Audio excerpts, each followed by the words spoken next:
Hello students, आइए पढ़ते हैं कविता के बहाने और बात से घिरी पर को समझने के बाद इसके प्रश्नों पर। पहला प्रश्न आता है, इस कविता के बहाने बताएं कि सब घर एक कर देने के माने क्या है। यहाँ कवि बताते हैं कि सब घर एक कर देने के माने है कि सब कुछ एक समान समझ लेना, सब चीज़ों को एक जैसा मान लेना। वो कहते हैं कि जो कविता है वह सारे घरों को एक कर देती है, अर्थात इस घर से उस घर तक, बाहर से भीतर तक, हर जगह वह कविता एक ही रूप में पढ़ी जाती है, सुनी जाती है और सुनाई जाती है और सभी को एक जैसा आनंद प्रदान करती है। जिस तरह बच्चे खेलते समय सारे घरों को एक कर देते हैं, अर्थात खेलते समय वह इस बात की जरा भी परवाह नहीं करते कि वह अपने घर खेल रहे हैं या किसी दूसरे के घर, किसी परिचित के घर या अपरिचित के घर। वो सारे घरों को एक कर देते हैं, अर्थात एक जैसा बना देते हैं। यही स्थिति कविता की भी आती है कि कविता सब घरों को एक कर देती है। अगला प्रश्न है, उड़ने और खिलने से कविता का क्या संबंध बनता है। हमारी कविता में कवि ने जो कविता है उसकी तुलना चिड़िया के उड़ने और फूल के खिलने से की है और वो बताते हैं कि जो चिड़िया है वह जब उड़ती है आसमान में तो उसकी एक सीमा निर्धारित होती है कि वह कितनी दूर तक जा सकती है, कितनी ऊंचाई तक जा सकती है, और जहाँ उसकी सीमा समाप्त हो जाती है वह उड़ना बंद कर देती है, या ये कहिए कि वह नीचे वापस आ जाती है। वहीं दूसरी ओर जो फूल है वह जब खिलता है तो पूरे बगीचे में अपनी खुशबू फैलाता है, महकता है, लेकिन उसकी समय सीमा निर्धारित होती है कि वह 1 दिन खिलेगा, 2 दिन खिलेगा, 6 महीने खिलेगा, 6 दिन खिलेगा, जो भी है उसकी सीमा निर्धारित होती है और निर्धारित समय के बाद वह फूल मुरझा जाता है, उसकी सुगंध समाप्त हो जाती है।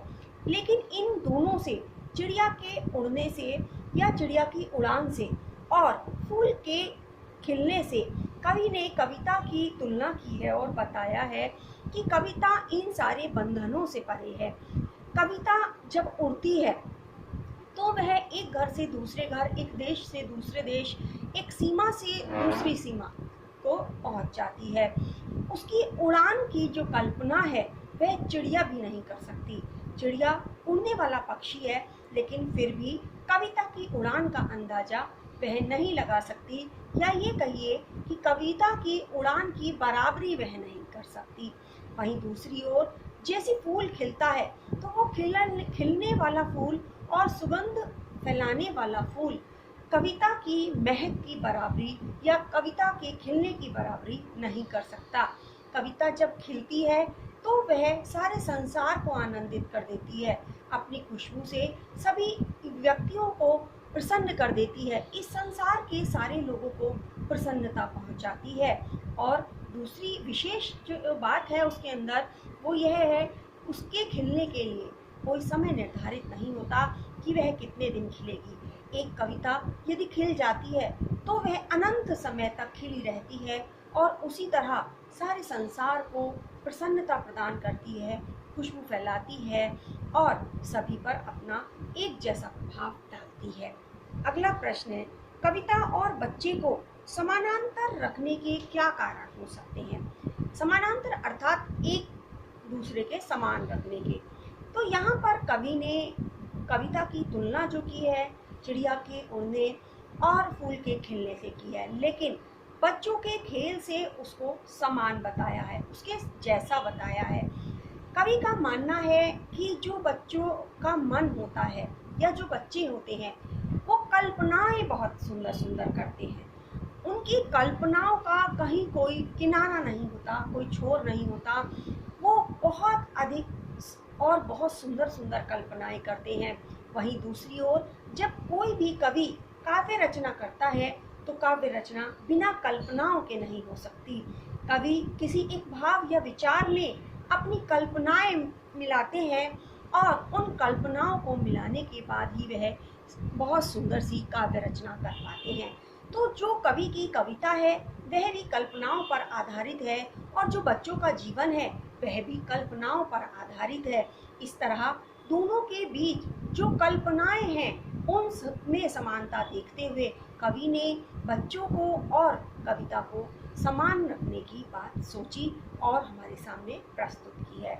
अगला प्रश्न आता है, कविता के संदर्भ में बिना मुरझाए महकने के माने क्या होते हैं? हमारी कविता में हमने पढ़ा कि जो फूल होता है जब वह खिलता है, चारों ओर अपनी सुगंध फैलाता है, सबके मन को प्रसन्न करता है, लेकिन एक निर्धारित समय के बाद वह मुरझा जाता है और मुरझाने के बाद उसकी सुगंध और सुंदरता दोनों ही समाप्त हो जाती हैं। लेकिन कविता इन सारी चीज़ों से परे है। कविता के अंदर वह विशेषता है कि जब वह खिलती है तो सारे संसार में अपनी सुगंध या खुशबू फैलाती है, और दूसरी चीज़ कि वह मुरझाती नहीं है। कविता कभी मुरझाती नहीं है। एक बार जब कविता लिख दी जाती है तो सबसे पहले पढ़ने, सुनने और सुनाने में जितना आनंद और रस कविता से मिलता है, इतना ही रस और आनंद कविता को अनंत काल के बाद सुनने, पढ़ने और सुनाने से मिलता है। तो कविता की जो महक है वह हमेशा उसी तरह बनी रहती है जिस तरह कविता के खिलने के समय उसकी महक थी।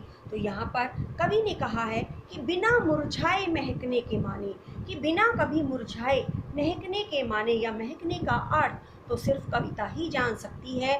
फूल इस अर्थ से परे है, फूल इसको नहीं जान सकता। क्यों? क्योंकि फूल तो मुरझा जाता है।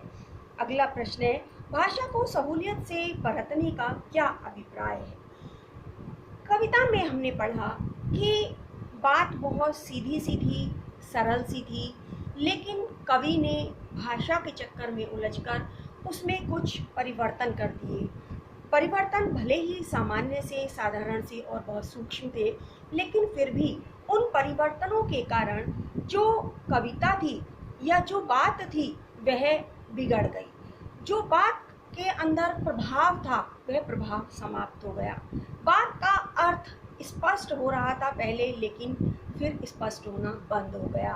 तो इस तरह भाषा में उलझ जाने के कारण और कुछ बदलाव ले आने के कारण कवि की जो बात थी वह सीधी से टेढ़ी हो गई।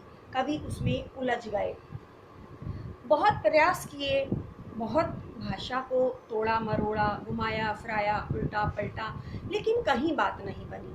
ना ही तो बात अपने पुराने स्वरूप में आ पा रही थी और ना ही वो अपने अर्थ को स्पष्ट कर पा रही थी।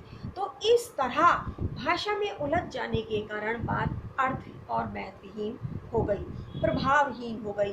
तो कवि कहते हैं कि भाषा ने या बात ने एक बच्चे की भांति उनसे कहा कि भाषा को क्या तुमने सहूलियत से बरतना नहीं सीखा? अर्थात वह बात कहती है कि भाषा को सहूलियत से बरतो। अर्थात इस कविता के माध्यम से या इस उलट पलट के माध्यम से कवि को समझ में आया कि जब तक कहीं भी कोई आवश्यकता ना हो तो अनावश्यक रूप से कहीं भी भाषा में छेड़छाड़ नहीं करनी चाहिए, उसमें कुछ भी उलट पलट, अदला बदला, घुमा फिराव नहीं करनी चाहिए, और बात को स्पष्ट रूप से जैसे सरल सहज रूप में वह हमारे सामने है, हमें उसी रूप में उसे स्वीकार कर लेना चाहिए, उसी रूप में उसे अपना लेना चाहिए, और यदि बहुत अधिक आवश्यक हो जाए तब हमें उसमें कुछ बदलाव करने चाहिए। अगला प्रश्न आता है, बात और भाषा परस्पर जुड़े होते हैं, परस्पर आपस में जुड़े होते हैं, किंतु कभी कभी भाषा के चक्कर में सीधी बात भी टेढ़ी हो जाती है। कैसे? कवि बताते हैं कि बात और भाषा परस्पर जुड़े होते हैं आपस में। क्यों?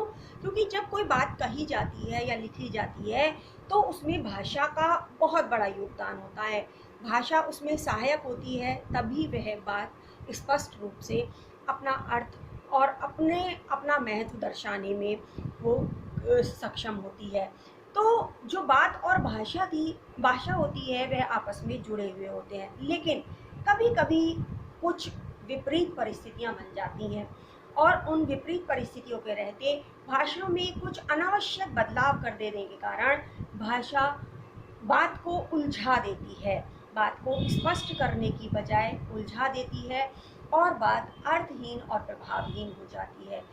कहने का तात्पर्य है कि यदि भाषा का प्रयोग सही प्रकार से किया जाए तो बात बन जाती है और यदि अनावश्यक कर दिया जाए तो बात बिगड़ जाती है। ऐसा ही हमारी कविता में कवि ने बताया कि उनके साथ हुआ।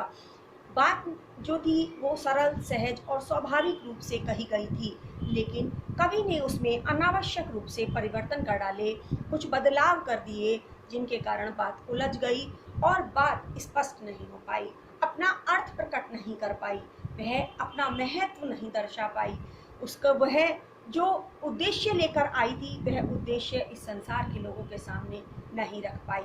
तो बात और भाषा परस्पर जुड़े हुए हैं। इस कविता के माध्यम से कवि ने अपने निजी अनुभव के आधार पर हम सबको यही समझाने का प्रयास किया है कि जब तक भाषा में परिवर्तन की बहुत अधिक आवश्यकता ना हो तब तक उसमें परिवर्तन नहीं करने चाहिए और भाषा को सरल, सहज, स्वाभाविक रूप में ही स्वीकार कर लेना चाहिए। तो यहीं पर हमारी कविता के बहाने और बात सीधी थी पर के प्रश्नोत्तर समाप्त होते हैं। धन्यवाद।